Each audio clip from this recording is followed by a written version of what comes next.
Chaque matin, il arrive à l'école. Chaque matin, il sait ce qu'il attend. Il note les coups qu'il reçoit sur 10. Pas pour se plaindre. Parce qu'on lui a demandé de le faire, jusqu'au jour où quelqu'un a décidé que ça suffisait. Jeong-min se lève chaque matin en espérant qu'il lui arrive quelque chose. Rien de grave. Juste assez pour rater le restant de l'année scolaire. Il arrive quand même à l'école. Et la première chose qu'il voit, c'est son camarade Dae-sok, debout sur le rebord du toit. Et puis, Dae-sok saute. Le bâton du paria, c'était simple. Celui qui le tenait devenait la cible officielle de l'école, la personne que tout le monde avait le droit d'humilier. Dae-sok l'avait mérité en faisant ce que personne d'autre avait le courage de faire. Un professeur remplaçant se faisait humilier par un élève nommé Jun-young, fils d'un conseiller municipal, intouchable depuis sa naissance.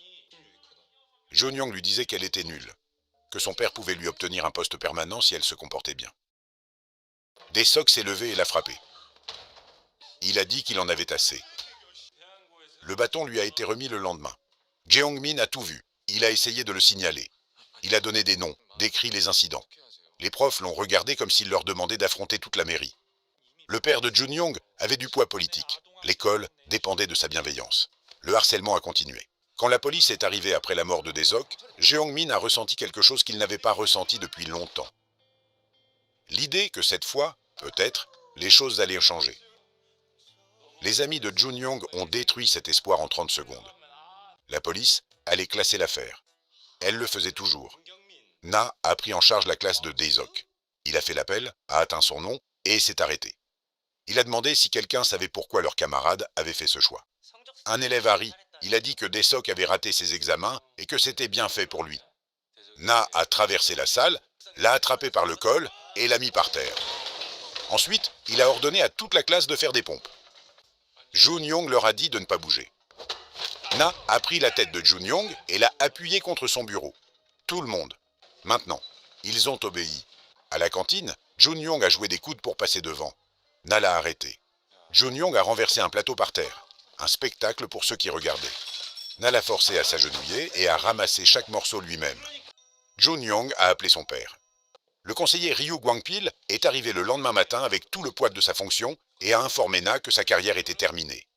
Na a attrapé Jun-young par l'oreille et l'a ramené à l'école pour finir de nettoyer les toilettes qu'on lui avait assignées. Ce soir-là, Na est allé chez le conseiller. Pas pour négocier, pour l'informer que son fils était parti avant de terminer ses corvées et qu'il allait revenir les finir. Ryu lui a demandé s'il savait à qui il parlait. Na a dit au père d'un élève, rien de plus. Ce que Na n'a pas dit, et ce que le ministre Choi Gang-seok préparait depuis 2 ans, c'est que le dossier de Ryu Gwangpil était prêt depuis longtemps. Le BPDE ne servait pas qu'à discipliner, il servait aussi à exposer. Des journalistes ont reçu une information anonyme sur des affaires de corruption et de pots de vin. Le conseiller a trouvé le ministre qui l'attendait dans un auditorium vide pendant que sa campagne s'effondrait dehors. Choi lui a dit clairement « Tu n'étais pas la cible, ton fils l'était. Quand tu tombes, il tombe avec toi. » Ryu Gwangpil a été arrêté dans la semaine. À l'école, tout s'est inversé. Les élèves qui suivaient Jun-young depuis des années lui ont remis le bâton. C'était son tour maintenant, et il n'avait aucune idée de comment exister de ce côté-là. Quand il a atteint sa limite, il a mis la main sur de l'essence et a enfermé ses camarades à l'intérieur. Na est entré et a allumé un briquet. Jun-young lui a crié de l'éteindre.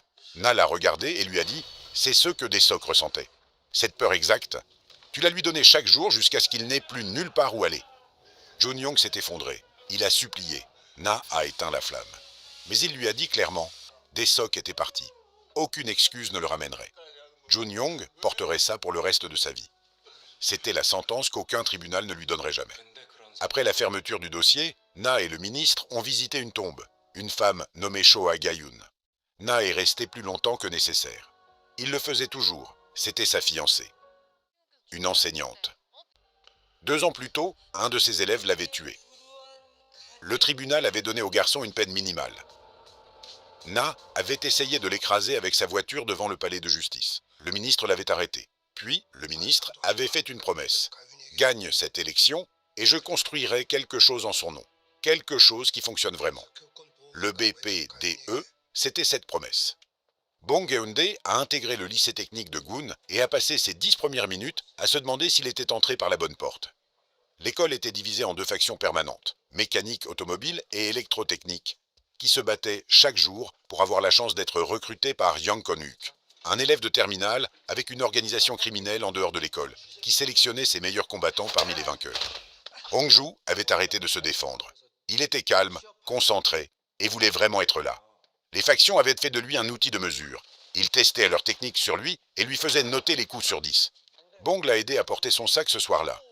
Autour d'un bol de nouilles dans la cuisine de Hongju, il a compris que ce garçon avait tout accepté, parce qu'il n'avait nulle part ailleurs où aller et rien d'autre à quoi s'accrocher que l'idée de passer son diplôme. Ce que personne à Gun ne savait, c'est que Bong n'était pas un élève. Il était directeur adjoint au BPDE, assez jeune pour passer pour un nouvel inscrit, avec le genre de visage qui se faisait harceler au premier regard. La caméra dans ses lunettes enregistrait tout depuis le premier jour. Na, lui, a donné sa prochaine mission. Les provoquer. Les amener tous dans le gymnase. Bong est entré à la cantine, a trouvé l'élève le plus intimidant de la salle et lui a fait un doigt d'honneur. Ils l'ont poursuivi jusqu'au gymnase. Na a fermé les grilles, il leur a dit une option. Le battre et partir, ou rester et apprendre. Chaque élève de ce gymnase s'est précipité sur lui. Quelques minutes plus tard, le sol était couvert. Sangwan, Imbom, tous les chefs de département, tous à terre. Na avait à peine bougé les pieds. Quand Sangwan a annoncé que l'éducation ne servait à rien, Na les a mis, lui et Imbom, dans une voiture sans portière et les a emmenés faire un tour à toute vitesse dans l'enceinte du lycée, rapide, précis, parfaitement contrôlé, s'arrêtant net sur 1 centimètre. Les élèves qui avaient passé des années à vénérer les mauvaises choses ont enfin vu quelque chose qui valait la peine d'être respecté. Kon-hook a fini par se montrer. Moto. Entrée théâtrale, foule en délire. Il a défié Na directement devant ses gens. Na l'a laissé placer un coup, l'a laissé le mettre au sol, a laissé les acclamations commencer. Puis il s'est relevé. Quand Kon-hook a appelé des renforts extérieurs, Na est sorti seul jusqu'aux grilles. Il les a affrontés un par un jusqu'à ce que le parking soit silencieux. Il a ramené Kon-hook à l'intérieur et l'a placé devant Hongju. Puis il a dit à toute l'école, si vous devez des excuses à quelqu'un, c'est par là que vous commencez. Hongju ne savait pas quoi faire de ça. Il avait passé tellement de temps à absorber la cruauté des autres que la gentillesse n'avait plus où atterrir. Et puis, elle a atterri. Et il n'a plus pu se tenir. C'était ça, la vraie fin du dossier. Pas les arrestations. Ce moment, dans ce gymnase, où un garçon qui servait de punching ball a finalement entendu quelqu'un lui dire « Tu méritais mieux que ça ». Yeri avait 600 000 abonnés, sa caméra était toujours allumée, tout autour d'elle était du contenu. Quand un prof lui a confisqué son téléphone pendant un cours, Yeri est rentrée chez elle et a monté une vidéo. L'original montrait l'enseignante aider une élève à enlever un chewing-gum de ses cheveux. Yeri l'a coupé pour que ça ressemble à une agression. Elle l'a posté le soir même. Le lendemain matin, l'adresse personnelle du prof avait été trouvée. Puis l'école de ses enfants. Il ne pouvait pas faire arrêter ça. Il est mort quelques jours plus tard. Même après sa mort, des gens sont venus filmer du contenu à ses funérailles. Sa collègue, la prof Young, connaissait la vérité. Elle est allée directement voir Yeri et lui a demandé de retirer la vidéo. Yeri a allumé sa caméra au milieu de la conversation et a dit à ses abonnés qu'on la forçait à se taire. La prof Young est devenue la prochaine cible avant même d'avoir fini de parler. Le directeur a appelé Yeri dans son bureau et lui a demandé ce qu'elle voulait. Elle a dit « Faites de la prof Young notre professeur principal ». Il a accepté. Im Han-rim est entré dans cette salle de classe en ayant l'air de quelqu'un qui pourrait trébucher sur ses propres pieds. Yeri l'a identifié comme une cible facile en quelques secondes et a demandé à une amie de lui poser des questions sur sa chirurgie esthétique.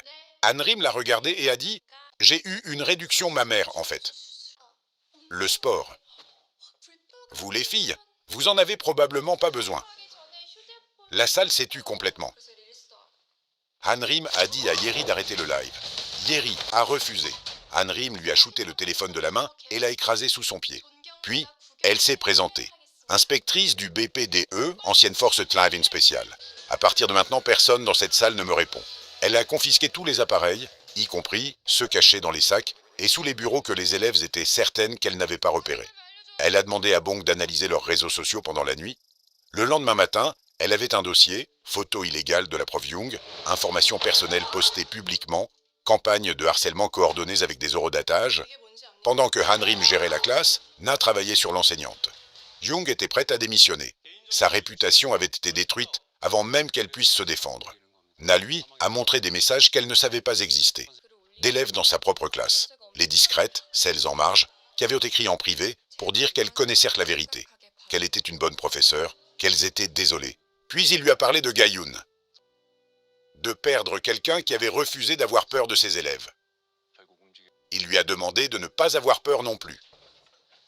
Young est retourné dans cette salle de classe différemment. Quand Yeri a refusé de répondre à une question, Young l'a appelé au tableau et lui a frappé la paume avec une règle. Puis, elle a dit à la classe « Je ne me laisserai plus intimider ». Ce soir-là, Yeri a ouvert son téléphone pour reconstruire. Elle a trouvé son compte vide. Bong avait tout effacé et avait mis en ligne la vidéo originale non montée. Celle où, à la fin du montage, Yeri rigole face à sa caméra. Toute la construction visible en une seule image. Internet s'est retourné contre elle dans la nuit. Elle s'est présentée à l'appartement de Young ce soir-là, hors d'elle. La confrontation a dégénéré sur le balcon. Young a basculé dans le vide. Na l'a rattrapé. Il a pris l'impact lui-même, s'est relevé en saignant et a écarté les gens qui voulaient l'aider. Han-rim est monté sur le balcon et a regardé Yeri. Elle l'a pas menacé. Elle lui a dit « Tu dois continuer à vivre. Tu dois te réveiller chaque matin en sachant ce que tu as pris au monde. » C'est ça, la sentence. Pas l'arrestation. Ça.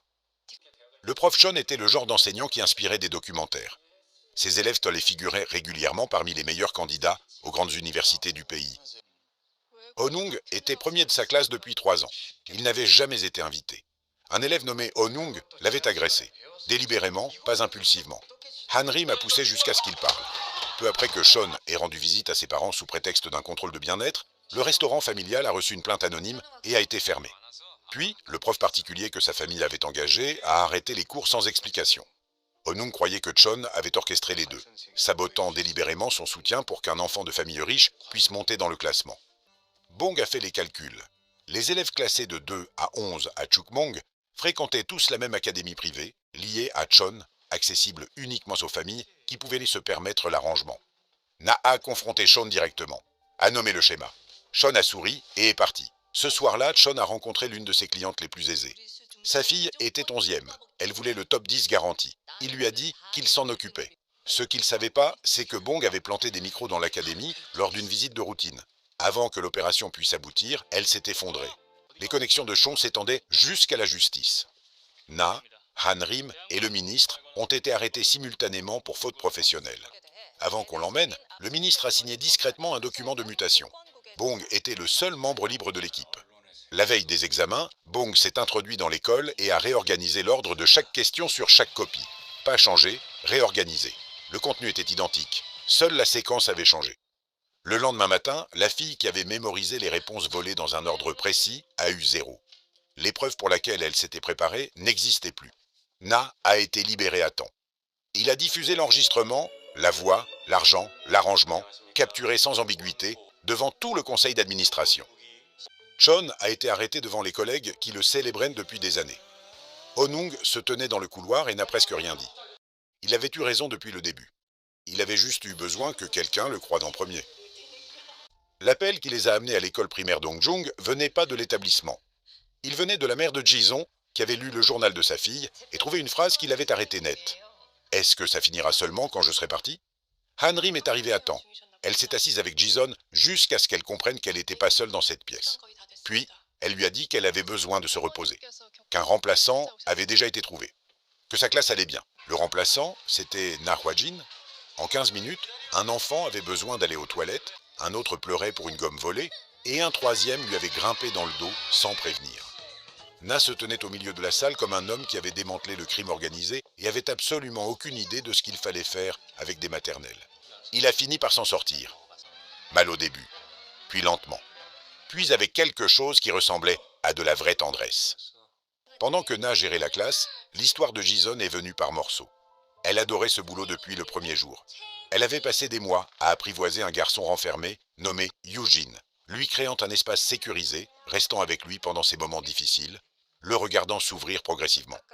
Puis, la mère de Yujin a commencé à appeler, des messages à toute heure, sur son ton, sa posture, un regard qu'elle avait posé sur Yujin pendant un cours, une photo Instagram que la mère avait trouvée sans en avoir le droit. Jison l'a signalé à la directrice qui lui a dit de supprimer ses réseaux sociaux. Elle les a supprimés. Les appels ont continué. Puis, des visites à domicile. Puis une plainte formelle pour maltraitance, déposée le jour même où Jason avait demandé à Yujin de s'excuser pour avoir blessé un autre enfant. L'enquête a duré des mois. Son nom a été divulgué en ligne. Des parents ont commencé à retirer leurs enfants. Elle avait rien fait de mal, suivi toutes les règles, et ça l'avait quand même détruite. Na a géré la situation comme il gérait tout. Il est devenu elle. Il a appelé la mère de Yujin sans arrêt, matin, après-midi, tard le soir. Des questions sur les habitudes de sommeil de Eugene, ses goûters, ses préférences. Les appels s'arrêtèrent pas. Quand elle a finalement débarqué en exigeant qu'il stoppe, Na l'a regardé et lui a dit « Maintenant, tu sais ce que ça fait ». Il a rendu visite au père au bureau, s'est mis à genoux dans le hall et a fait une longue, bruyante et parfaitement publique scène d'excuses. Des employés s'arrêtaient pour regarder, suppliant qu'on lui pardonne, demandant ce qu'il avait mal fait, refusant de se taire. Le mari est rentré ce soir-là furieux contre sa femme. La dynamique qui soutenait son comportement s'est effondrée. Le dossier s'est pas terminé avec Na ou Anne Rim. Il s'est terminé avec Eugene. Il a appelé Gison lui-même et lui a demandé à la voir. Il s'est tenu dans le couloir et lui a dit « Je suis désolé pour ce que ma mère t'a fait. Je crois qu'elle m'aime pas des fois. Elle crie tout le temps et elle sourit jamais quand elle est avec moi. » Gison s'est tenu jusqu'à lui dire que sa mère l'aimait, même quand elle le montrait mal. La mère de Eugene regardait par la fenêtre. Elle a vu le visage de son fils pendant qu'il parlait. Quelque chose a bougé que aucune procédure judiciaire avait pu atteindre. Les deux parents ont été poursuivis. Le casier de Jason a été effacé. Elle est retournée dans sa classe. Na, Hanrim et Bong rentraient quand ils ont vu ça se produire en temps réel. 4 garçons, une voiture volée, une fille à l'arrière avec les mains attachées. Hanrim a arrêté le véhicule en glissant une roue dessous à pleine vitesse. Au commissariat, les garçons se sont appuyés en arrière et ont dit ça comme une réplique répétée. On a 14 ans, on est mineurs. Vous pouvez rien faire contre nous. Ils avaient utilisé cette réplique avant. Elle avait toujours fonctionné. Ils avaient raison sur la loi, ils avaient tort sur Na. La fille s'appelait Ha-Yoon. L'équipe l'a trouvée enfermée dans un placard de stockage, couverte de bleu, avec des cachets dans son sac qui n'étaient pas les siens. Ils l'avaient recrutée avec des compliments sur son apparence. La dépendance est venue vite. Puis le levier. Elle vendait pour eux en moins d'1 mois. Quand elle a voulu arrêter, ils l'ont battue. Quand elle les a dénoncés à la police, ils ont été relâchés en 24 heures et sont revenus directement. Hanrim l'a regardé et lui a dit « Cette fois, c'est différent ». Ha-Yoon avait déjà entendu ça. Elle a attendu de voir si c'était vrai. Na les a conduits directement à un centre pour mineurs délinquants. Pas pour une visite, pour y rester. À l'intérieur, leur âge ne leur donnait aucune protection. Les autres détenus avaient des peines plus longues et aucune patience. Pour la première fois de leur vie, les garçons se retrouvaient dans un endroit où leurs habituelles tactiques ne servaient à rien. Le centre les a travaillés lentement. Pas par punition directe, par atmosphère. Chaque pièce où ils entraient, ils étaient les plus petits. Chaque table où ils s'asseyaient, quelqu'un de plus vieux et de plus dur avait déjà pris la meilleure place. La confiance qui les rendait intouchables à l'école n'avait aucune valeur ici. Personne n'était impressionné. Personne n'avait peur. Quand les parents sont arrivés en exigeant la libération, Na a étalé les preuves, les cachets. Les mois que Ha-Yoon avait passés dans la peur. Il a fait entrer Ha-Yoon dans la pièce. Les garçons se sont excusés. Le meneur a essayé de paraître sincère. Ha-Yoon l'a regardé et lui a dit « Je te pardonnerai jamais. Tu as fait de ma vie un cauchemar. » Elle le pensait entièrement. Le ministre a dit aux parents que leur demande était refusée. Leur âge les avait protégés de la loi. Ça ne les protégerait pas des années qu'ils allaient devoir passer avec eux-mêmes. Un homme est entré au BPDE avec un dossier assez épais pour contenir une enquête complète. Son fils avait accumulé une dette de jeu de 85 millions de won via une appli qui ciblait les lycéens. Il avait tout vendu pour couvrir ça. Son fils avait disparu. Le ministre a écouté sans interrompre. Puis il a dit « Vous êtes un père courageux, on va vous aider ». Bong est allé en couverture. L'appli était partout. Des élèves qui gagnaient de petites sommes au début, puis qui perdaient plus gros, puis qui empruntaient à des taux d'intérêt qui se composaient chaque jour. 800 000 won pouvaient devenir 3 millions en un seul mois. Le système était conçu pour créer la dépendance rapidement et rendre la sortie impossible. Na a dit à Bong de jouer lui-même, montrer comment ça fonctionnait. Bong avait des bases en maths et était sincèrement convaincu de pouvoir battre le système. Il était fauché le lendemain matin. Le gang a proposé un prêt à Bong. Ils avaient juste besoin d'un contact familial comme garantie. Hanrim a fait semblant d'être sa mère quand ils ont appelé. Mais le temps qu'elle s'éloigne pour acheter à manger, un véhicule s'est arrêté et a pris Bong. Elle avait été absente moins de 2 minutes. Elle s'en est voulu pendant longtemps. À l'intérieur, Bong a réparé leur infrastructure serveur, a gardé la tête basse, a catalogué chaque route de distribution qu'il pouvait observer. Et quand il a trouvé une bannière de plateforme, qu'il avait le droit de modifier, il a encodé sa localisation en code Morse et a attendu. Hanrim a résolu l'énigme. Na a trouvé la bonne adresse. Elle est entrée la première par la façade. Elle a trouvé Bong à un bureau, indemne. Elle l'a attrapé par les épaules et l'a inspecté complètement, ses mains, son visage, avant de dire un seul mot. Bong a tout remarqué. Il n'a rien dit non plus. Na a rattrapé le chef avant qu'il atteigne la rue. Il lui a expliqué ce qu'il avait pris à combien de familles, les maisons, les économies, les années, puis il lui a donné quelque chose pour se souvenir de l'explication. Hyun Min-jun s'est effondré pendant un examen. La première question de sa mère, avant de s'agenouiller, avant de vérifier s'il respirait, était « Est-ce que t'as fini toutes les questions ?»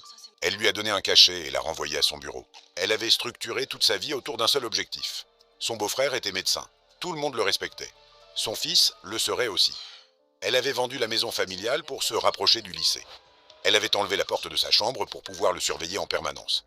Quand les compléments légaux ont arrêté de suffire, elle a trouvé quelque chose de plus fort. Des cachets qu'une femme de son réseau lui garantissait d'améliorer les classements. Les notes sont grimpées. Elle a continué à en donner sans demander ce qu'ils contenaient. Le programme de test du BPDE l'a détecté. La substance dans le système de Min-jun, c'était pas un complément. C'était le même composé que les 4 mineurs distribuaient, celui qui attaquait le cœur. Il était à une dose de près d'une conversation très différente. Na a mis Min-jun sous soins médicaux. Puis il s'est tourné vers la mère. Même bureau, même emploi du temps, même portion, même restriction de sommeil. Il a enlevé son matelas comme elle avait enlevé la porte de son fils. Elle a tenu 2 jours. C'est Bong qui a trouvé l'ouverture. Il s'est assis avec Min-jun dans la bibliothèque de l'hôpital et lui a demandé ce qu'il aimait faire avant que tout devienne une question d'examen. Min-jun y a réfléchi longtemps. Puis il a dit qu'il lisait. Juste lire, n'importe quoi, sans but précis. Bong a posé une pile de livres illustrés pour enfants sur la table entre eux. Min-jun en a ouvert un, a ri à quelque chose à la 3e page. Un vrai rire, le genre qui l'a surpris. Bong lui a dit qu'il n'y avait rien à faire de ça.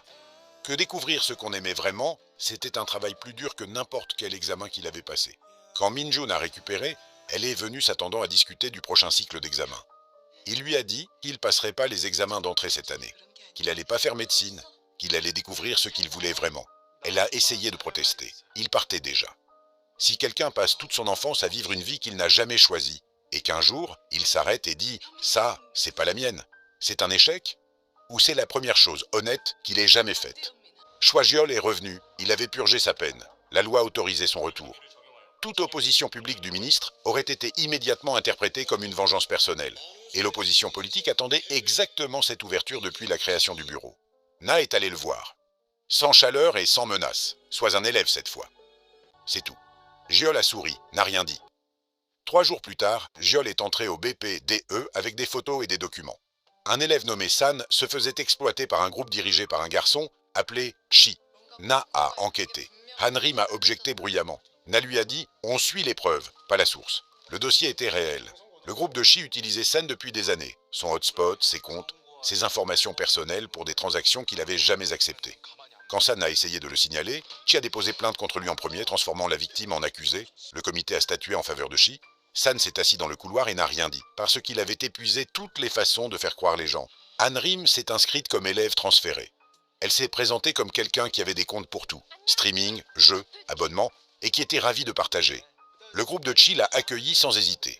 Elle leur a tendu son téléphone pour se connecter. Bong les avait tous compromis en 60 secondes. Quand Chi a compris ce qui s'était passé et est venu la voir, Hanrim l'a mise au sol. Puis, elle a commencé à crier. Elle a joué la victime, exactement comme San avait été joué. Le comité s'est réuni à nouveau. Elle s'est révélée en pleine audition. Toutes les preuves de ce que le groupe de Chi avait fait à San depuis 3 ans sont entrées au dossier.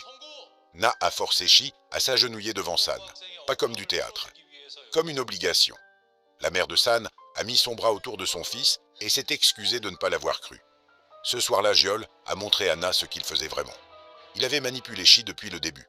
Le mauvais avocat, la situation fabriquée, l'enregistrement de Chi disant que sa vie était foutue à cause du BPDE, puis tout diffusé via l'opposition politique aux médias.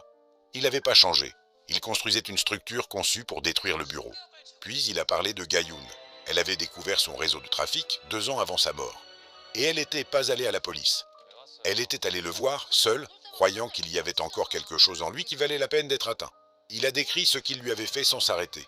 Il a dit qu'elle était trop curieuse. Que si elle ne l'avait pas été, peut-être qu'il l'aurait épousée. Na l'a frappé. Le ministre s'est tenu à ce pupitre et a fait ce que 2 ans de préparation avaient de rendu possible. Il a nommé tout le monde. Les politiciens corrompus, les parents riches, les directeurs qui avaient enterré des plaintes pendant des années. Il l'a lu, nom par nom, devant les caméras. Puis il a dit « Ce bureau n'existe pas pour la vengeance. Il existe parce que le système censé protéger les élèves a décidé que se protéger lui-même comptait plus. » Jiol a fait son dernier mouvement. Il a pris San comme levier. Il a poignardé Na quand il est intervenu. Hanrim a sécurisé San. Na, en train de saigner, s'est avancé vers Jiol. Il avait toutes les raisons. La colère était réelle.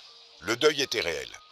Il se tenait au-dessus de l'homme qui avait tué Gaïun et a choisi délibérément de ne pas le faire. Il a dit à Jiol, « C'est ta dernière chance aussi, la même qu'elle t'a donnée. » Puis il a reculé et a laissé la loi le prendre. Jiol n'avait pas de réponse pour la première fois. Na a fermé les yeux. Pour un moment, il l'a vu. Pas du chagrin cette fois. Quelque chose de plus calme. Ils sont allés à sa tombe ensemble. Na, Hanrim, Bong, le ministre. La pierre était entourée de lettres d'élèves qui ne l'avaient jamais connue, des gens qui devaient leur sécurité, d'une façon indirecte, au fait qu'elle avait existé et avait refusé d'avoir peur. Na en a lu quelques-unes. N'a pas dit grand-chose. En sortant, Bong a attrapé la main de Hanrim par accident. Ils se sont tous les deux arrêtés de bouger. Le ministre a remarqué. Na a dit, sans se retourner, « Ils sont fous l'un de l'autre. Ils l'ont juste pas encore compris. » Hanrim lui a dit de se mêler de ses affaires. Bong était entièrement d'accord avec elle. Teach You a Lesson ne propose pas de résolution propre. Il ne fait pas semblant que le système fonctionne. Ce qu'il offre à la place, c'est un groupe de gens qui ont trouvé le vide que le système avait laissé ouvert et qui ont décidé que l'occuper était une raison suffisante de continuer. Nahua-Jin, c'est pas un héros traditionnel. C'est un homme avec une blessure qui a jamais cicatrisé, qui a trouvé un moyen de la rendre utile. Hanrim, c'est quelqu'un qui était exactement là où étaient ses élèves et qui a choisi de devenir la personne qui s'était présentée pour elle ce jour-là. Bong, c'est celui qui ressemble à la personne la moins menaçante de chaque pièce et qui est toujours celui qui sauve tout le monde dedans. Ce drama te demande pas d'être d'accord avec leur méthode. Il te demande quelque chose de plus dur. Est-ce que l'alternative, les rapports, les comités, les enquêtes qui mènent nulle part pendant que quelqu'un continue de souffrir, était vraiment meilleure ?